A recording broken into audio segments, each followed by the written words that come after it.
Assalamualaikum warahmatullahi wabarakatuh. Innal hamdalillah nahmaduhu wa nasta'inuhu wa nastaghfiruh wa na'udzu billahi min shururi anfusina wa min sayyiati a'malina. May yahdihillahu fala mudilla lahu wa may yudlilhu fala hadiya lahu. Asyhadu an la ilaha illallah wahdahu la syarika lahu wa asyhadu anna Muhammadan 'abduhu wa rasuluh. Allahumma shalli ala Muhammadin wa ala alihi wa ashabihi ajma'in. Alhamdulillah, segala puji, puja dan puji syukur kita panjatkan kepada Allah Subhanahu wa taala karena hingga pada malam ke-23 Ramadan ini kita masih diberikan nikmat kesehatan, nikmat keimanan sehingga kita dapat melaksanakan berbagai amalan ibadah. Dan kita telah sampai pada 10 malam terakhir yang insya Allah di dalamnya, di salah satu harinya terdapat suatu malam kemuliaan, yaitu malam Lailatul Qadar. Tak lupa salawat dan salam kita aturkan kepada junjungan kita Nabi Muhammad SAW yang kita harapkan syafaatnya di kemudian hari kelak. Alhamdulillah, pada malam ke-23 ini kita masih dapat berkumpul untuk melaksanakan sholat tarawih insyaallah dan sholat witir nanti. Semoga Allah mencatat ini sebagai amalan kebaikan kita yang dapat memperberat timbangan-timbangan amal kita, dan kita nantinya termasuk dalam golongan orang-orang yang diberikan catatan kebaikannya dari sisi kanan, bukan yang dari sisi kiri. Yang dari sisi kiri itu biasanya mereka langsung berkata, celakalah aku. Karena yang dari sisi kiri itu adalah orang-orang yang akan masuk dalam neraka, yang amalan perbuatan buruknya lebih banyak daripada amalan perbuatan baiknya. Pada 10 malam terakhir ini dalam surat Al-Qadar, A'udzubillahi minasyaitonirrajim, inna anzalnahu fi lailatul qadar wa ma adraka ma lailatul qadar lailatul qadri khairum min alfi syahr tanazzalul malaikatu war-ruhu fiha bi izni rabbihim min kulli amr salamun hiya hatta matla'il fajr. Inna anzalnahu fi lailatul qadar, pada hari ini kami turunkan dia, artinya Al-Quran, pada malam Lailatul Qadar atau malam kemuliaan. Wa ma adraka ma Lailatul Qadar. Tahukah kamu apa itu malam Lailatul Qadar? Lailatul Qadri khairum min alfi syahr. Lailatul Qadar itu adalah suatu malam yang satu malam itu lebih baik daripada 1000 bulan atau 83 tahun kira-kira. Tanazzalul malaikatu war-ruhu fiha bi izni rabbihim min kulli amr. Jadi pada malam itu malaikat, war-ruh dan ruh. Ruh di sini diartikan sebagai malaikat Jibril, turun untuk mengatur segala urusan, untuk mencatat amal-amal baik, ibadah-ibadah yang dilakukan oleh orang-orang muslim. Juga mengkalkulasi berapa lama kita duduk, kita berdiam diri di masjid, atau ibadah-ibadah lain yang kita lakukan. Dan perhitungan mereka sangat-sangat detail. Salamun hiya hatta matla'il fajr. Dan pada malam itu hingga pagi harinya, hingga subuhnya, penuh dengan kesejahteraan. Salam, artinya sejahtera.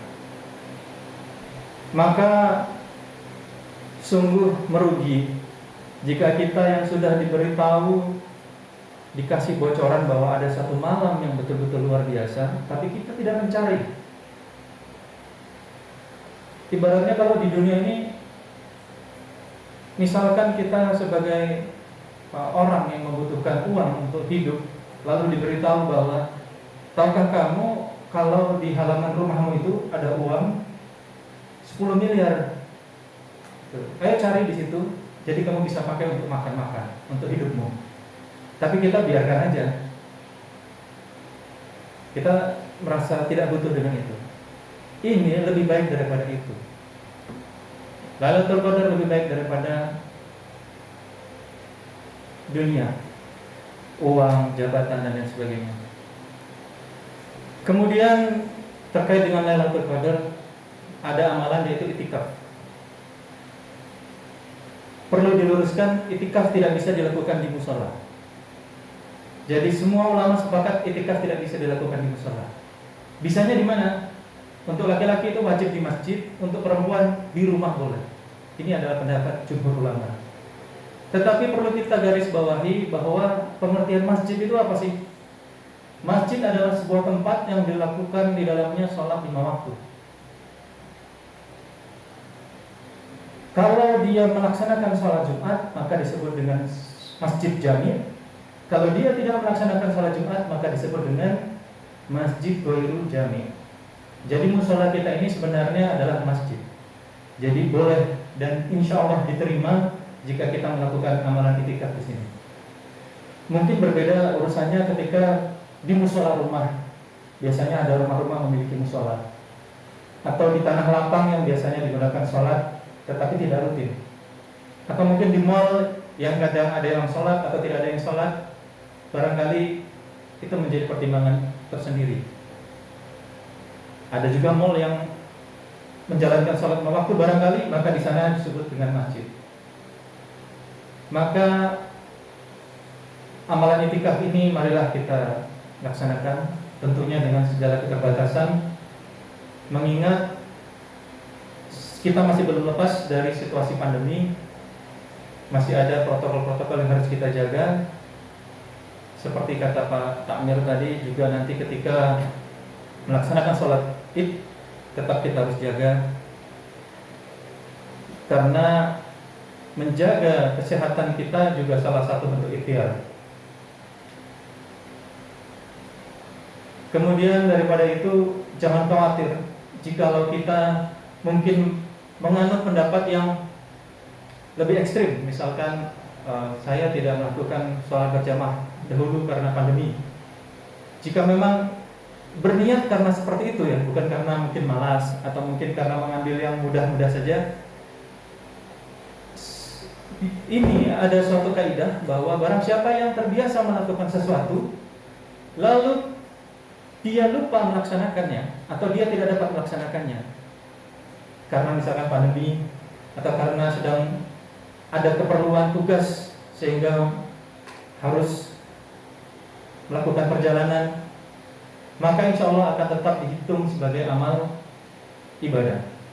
Semisal wanita yang sedang haid, padahal dia biasanya melakukan itikaf di masjid, atau biasanya dia melakukan tahajud, maka insya Allah akan tetap dicatat sebagaimana dia biasa melakukannya. Maka dari itu mari kita perbanyak amalan-amalan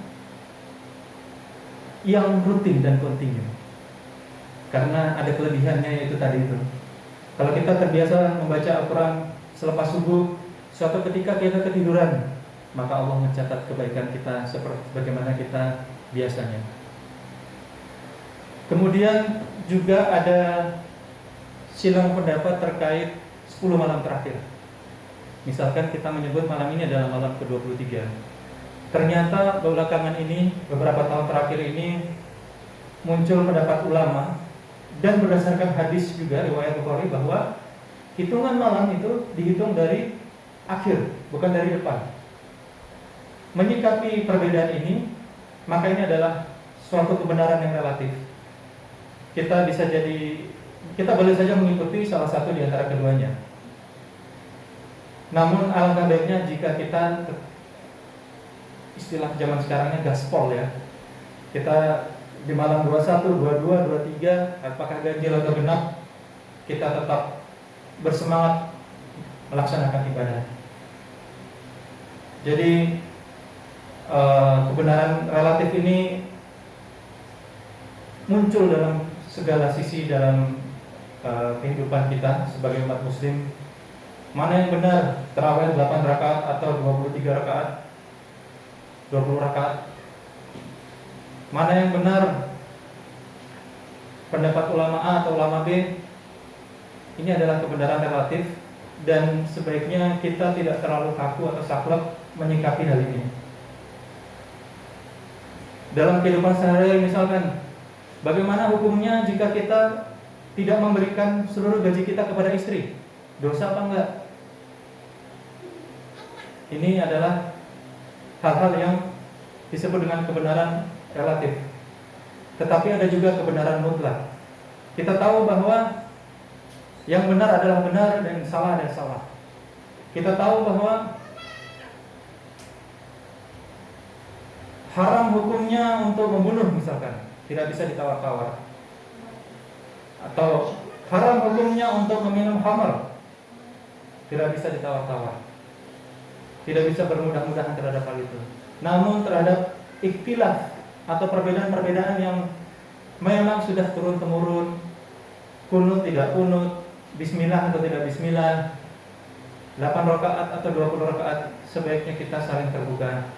Kita lihat persamaan-persamaan di antara kita dan jangan melihat perbedaannya. Insya Allah kita termasuk dalam orang-orang yang mengerjakan amal soleh. Demikian yang dapat saya sampaikan. La haula wala quwata illa billah. Wabillahi taufiq wal hidayah. Wassalamualaikum warahmatullahi wabarakatuh.